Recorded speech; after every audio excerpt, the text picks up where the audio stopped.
दिल्ली चुनाव में फाइनली 27 साल बाद बीजेपी के लिए ये एक सुनहरा मौका आया है दिल्ली की सत्ता पर काबिज होने का।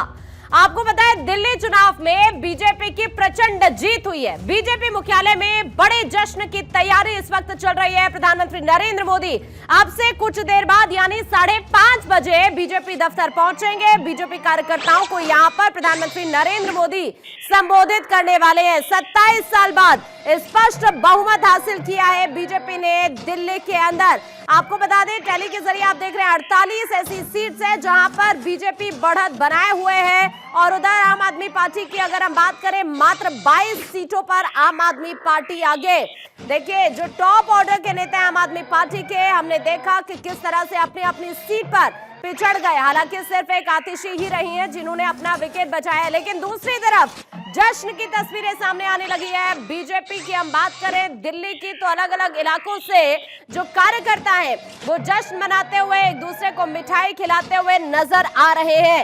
इससे पहले 1993 में 53 सीट बीजेपी ने यहां पर हासिल की थी। 5 साल की सरकार में 3 मुख्यमंत्री उस वक्त बनाए गए थे, लेकिन अब एक बार फिर से स्पष्ट बहुमत बीजेपी ने हासिल कर लिया है दिल्ली की सत्ता में।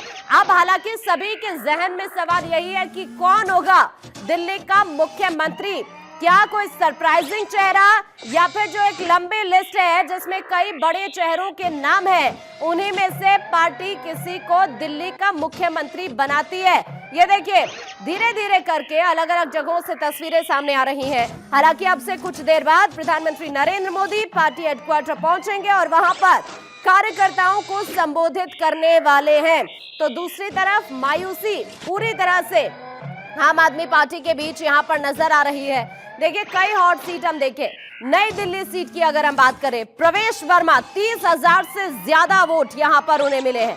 उधर अगर हम बात करें अलग अलग सीटों की जिसमें जंगपुरा सीट की हम बात करें तो यहां पर सिसोदिया हार गए।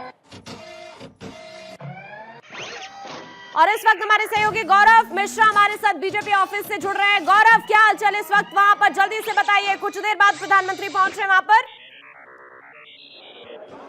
बिल्कुल, लेकिन इस वक्त अगर बात करें बीजेपी केंद्रीय कार्यालय है और जाहिर सी बात है जिस तरीके से दिल्ली चुनाव में बीजेपी ने जीत हासिल किया है और उसके बाद से जो जश्न का माहौल किया है और उसके बाद से जो जश्न का माहौल है वो आप यहाँ पर देख सकते हैं। तमाम जो लोग हैं वो खास करके बीजेपी के कार्यकर्ता यहाँ बीजेपी केंद्रीय कार्यालय में पहुंचे हुए हैं, बातचीत करते हैं। ये जो पूरी जीत हुई है किस तरीके से आप लोग देखते हैं, क्योंकि बार बार ये कहा जा रहा था कि एक मौका अगर दिल्ली की जनता देती है तो बहुत सारे जो काम है उसको करके दिखाएंगे। किस तरीके से देखते हैं? देखिए दिल्ली के अंदर जो झूठ का जो आपदा था वो खत्म हो गया। अरविंद केजरीवाल दुनिया को ईमानदारी सिखाने आए थे, खुद जो है वो झूठ के चपेट में फंस गए। उन्होंने झूठ की फैक्ट्री लगाई, सारे इस फैक्ट्री में जितने भी लोग पैदा हुए ये सब का सब इस बार चुनाव हार गया। दिल्ली के जनता के साथ जो उन्होंने धोखा दिया, उन्होंने कितने वायदे किए, खास करके पूर्वांचल के लोगों के साथ। उन्होंने कहा था 500 रुपया का टिकट कटा के आते हैं और इलाज करा के चले जाते हैं। कोरोना काल में आपने देखा होगा पर्ची बंटवा दिया, आनंद विहार से ट्रेन खुल रही है, बस खुल रही है। तो ये जो पूर्वांचल के लोगों के साथ उन्होंने जो धोखा दिया, आपको बता दें 30 सीट पूर्वांचल है जिसमें जो है 23 से 24 सीट जो है पूर्वांचल की सीट जीती है। तो ये केजरीवाल जी को जो है तमाचा है। ठीक है गौरव, अभी के लिए आपका शुक्रिया ये बातचीत करने के लिए, जानकारी साझा करने के लिए।